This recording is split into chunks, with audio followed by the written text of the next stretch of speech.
Yes, ang boto para kay Pastor Kibuloy actually is a vote of it's a conscience vote. That's what I can tell you. It's a vote for justice, and it's a conscience vote. I mean, and I'm confident of that. Na he deserves the vote of the Filipino people.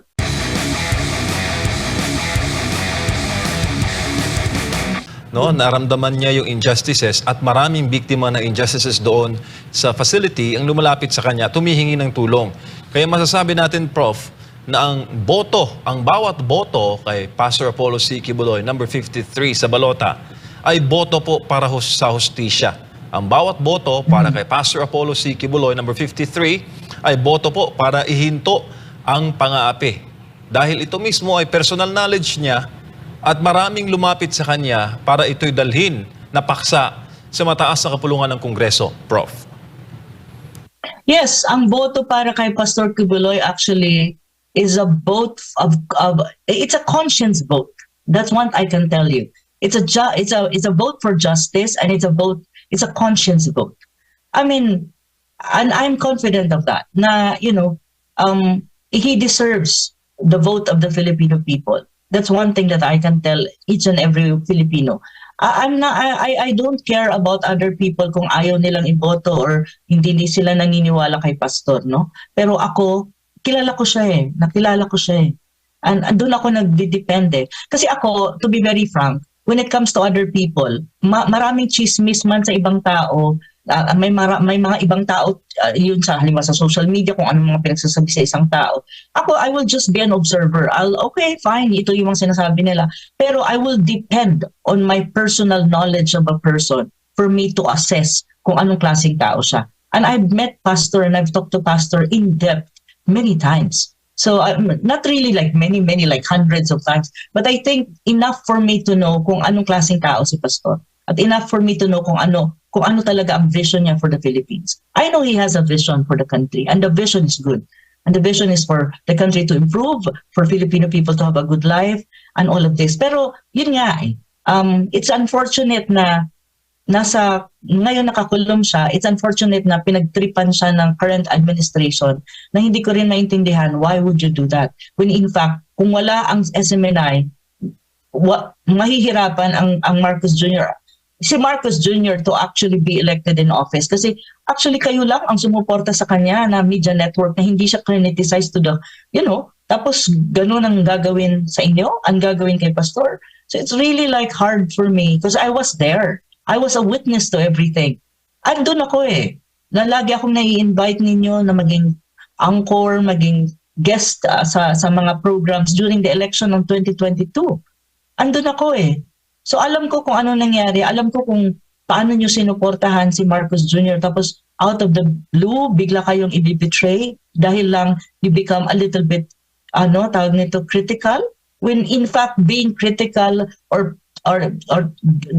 expressing constructive criticism to a government is one way of helping the government to be better and to correct mistakes. Pero dahil because of that, ginurgor kayo, hindi lang si Pastor, ginurgor talaga ang SMNI, inuna actually ang SMNI na walang kayo ng franchise, then ginurgor si Pastor, then ginurgor ang KOJC, ang inyong simbahan, nila Pastangan and all.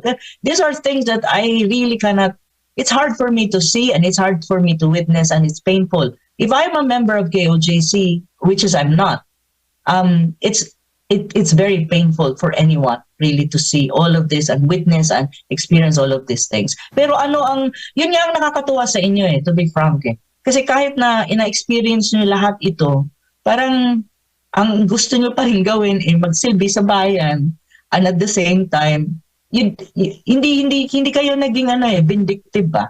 Na, I mean, critical to a greater extent sa mga issues na nangyayari sa Pilipinas, but not to the point that, naging vindictive kayo na you are, saying below the belt things even against the government or even against Marcos Jr. I never heard of these things.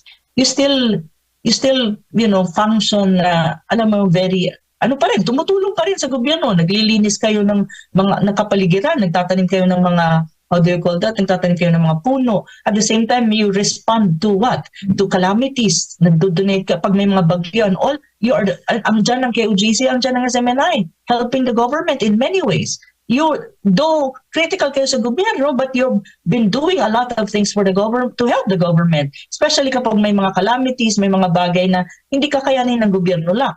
Ang dami andyan yan These are all there, documented. Na samantalang ginurgur na nga kayo. Kung iba pa yan, baka sabihin, leche, hindi na ako tutulong, bahal kayo sa buhay niyo. Pero hindi Alam mo kung bakit? It's precisely because that's the teaching of Pastor Kibuloy sa mga members ng KOGC na, this is part of persecution, but let's just do things, let's just do what is good for the country and other people. So, matibay yun So, service talaga ang core value ng SMNI, ng KOGC, and of course, Pastor Kibuloy has been teaching that to all of you. So, you're lucky actually to have a pastor like him. Prof, actually, you're very lucky. Opo, gaano po kalaki ng papel ng posisyon na tinatakbuhan po ni Pastor Apollo C. Kibuloy, lalo na sa paglaban po sa korupsyon sa kabuuan sa gobyerno, dahil ang isinusulong talaga ni Pastor Apollo C. Kibuloy ay zero corruption, no? So, para at least malaman lang ng ating mga kababayan, ano ba tong role ng nasa Senado ka? Paano ba maisusulong yung zero corruption? Paano ito kaya na malabanan yung korupsyon kahit nasa executive ka man or nasa dito sa legislative or maging sa judiciary, sa posisyon na po na yan bilang isang senador kung papalarin po? When you talk about corruption, ang pagiging senador kasi, dalawa ang basic function ng senador Ang pinakaunang function kasi ng isang senador is to legislate laws or yung policies. Laws are policies in many ways. So that's the first thing kasi legislative yan. So it's either mag-a-amend sila ng batas or maggagawa sila, magsusulong ng batas. And the other function that's very, very important is oversight function. Yung pag-check kung nai-implement ang batas at pag-check kung halimbawa ang isang ahensya ng gobyerno ay may nagawang hindi maganda na may kinalaman sa corruption or other related issues. That's the second function of a senator. Kaya nga may tinatawag kang mga Senate hearings.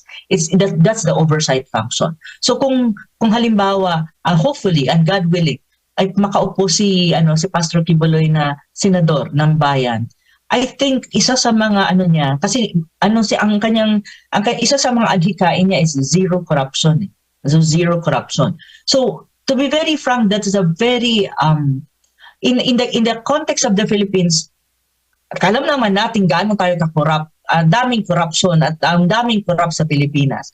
This is a very ideal goal or objective ni Pastor. Zero corruption. It's hard. Pag pinag-usapan ng Pilipinas, very hard, okay? Pero yun ang goal niya Yun ang vision niya. Now, ang tanong kasi dyan, if that's the vision ng pastor, paano niya gagawin? Bilang senador, isa sa mga paraan na tingin ko gagawin ni pastor is really to exercise and maximize the oversight function of the Senate, especially of a senator like him. Sana, yun na yun, senador na siya. Kasi doon niya mabubusisi mo kasi sa oversight function kung ano-ano mga corruption na nangyayari sa ibang ahensya ng gobyerno. Kasi you can conduct Senate hearing, at sa Senate hearing doon Senate investigation, Senate hearing, iimbestigahan mo ang mga iba-ibang klaseng corruption sa sa executive level or sa anumang level ng anumang ahensya ng gobyerno. And doon makikita mo kung sino yung mga dapat managot at ang mangyayari dyan kasi usually kapag nakakita ka na dapat managot, the Senate or even the senator can file and can endorse to file cases sa DOJ or sa Department of Justice. So isa yan sa pinaka-importanting function ng isang senador.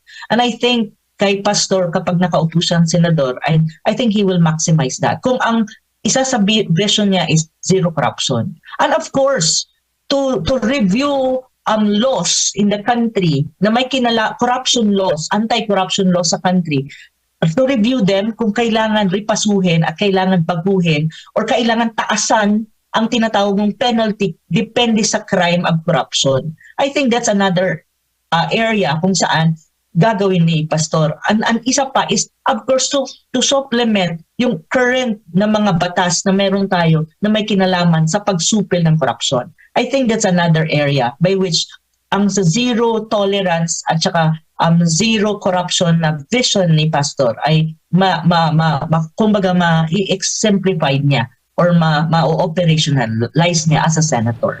Though ang implementation kasi ng batas, ADMAR at saka MJ, is hindi nasa level ng legislative, nasa executive. Pero how to check the executive if they're doing the right thing in terms of implementation ng batas, may malaking papel na ginagampanan ang Senado at ang mga senador. At yun ang nakikita kong ima-maximize ni Pastor. Lalo na si Pastor, mahilig mag-investigate yan. So maganda yan tingnan. At very interesting yan. Pagdating ng araw, sana nga ay mabigyan siya ng pagkakataon na mag-serve sa Pilipinas bilang isang senador. And hopefully he will win in this midterm election. Yun ang nakikita ko so far.